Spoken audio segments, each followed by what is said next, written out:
एक बात बताओ, जब चोरी करना पाप है तो कृष्ण की माखन चोरी को लीला क्यों बताया जाता है? कृष्ण माखन क्यों चुराते हैं ये मैं तुम्हें बताती हूँ, पर पहले ये बताओ कि पाप क्या होता है। कोई भी गलत काम जो मॉरली सही ना हो। किसी के शरीर को काटना सही है? बिल्कुल नहीं, हिंसा तो महापाप है। तो जब एक सर्जन एक मरीज के शरीर को काटता है तो तुम उसे फीस क्यों देते हो, सजा क्यों नहीं?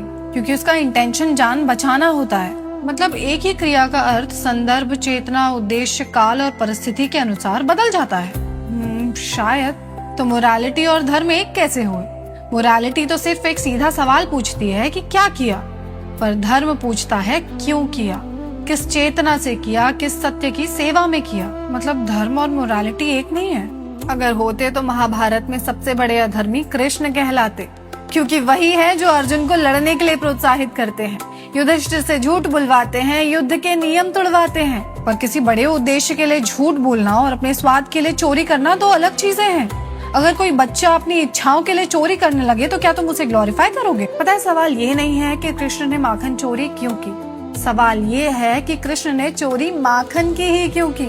उन्हें पसंद होगा माखन, दूध, दही, मेवा, मिष्ठान या फिर घी क्यों नहीं, पता नहीं। अच्छा चलो बताओ, माखन बनता कैसे है? दूध से दही और फिर दही को मथने से। एग्जैक्टली। और यही पूरी लीला का सार है। कैसे? दूध अनंत संभावनाएं हैं, दही जीवन के अनुभव, और मंथन आत्मचिंतन, विवेक और साधना। जैसे मथने के बाद माखन दही से अलग होकर हल्का हो जाता है, ऊपर आ जाता है, वैसे ही जब व्यक्ति अपने जीवन की परिस्थितियों, निर्णयों और अनुभवों पर आत्मचिंतन करता है, विवेकपूर्ण मंथन करता है, तब प्रकट होता है माखन। प्रेम, निर्मलता, करुणा, एक ऐसा हृदय जो अहंकार से हल्का हो चुका हो, जो संसार के बीच रहते हुए भी उसमें डूबता नहीं, ऊपर उठता है। जिसे आज की भाषा में कहूँ तो your higher self operating at its highest frequency, which is love, प्रेम। और गौर करो कि कृष्ण किस चीज के भूखे हैं? भाव के। Exactly, बस प्रेम के। Unlike other manifestations of our God, Krishna को तुम्हारी साधना नहीं चाहिए, तुम्हारा तप नहीं चाहिए, बस प्रेम चाहिए। और इसीलिए कृष्ण तक पहुंचने का बस एक ही मार्ग है, भक्ति मार्ग, और प्रेम ही भक्ति की पराकाष्ठा है।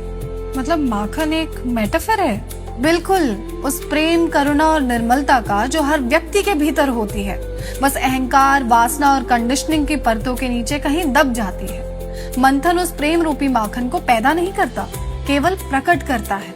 और कृष्ण का माखन चुराना उसी प्रेम से भरे हुए हृदय को चुराना है। और शायद इसीलिए कृष्ण चित्त चोर कहलाते हैं।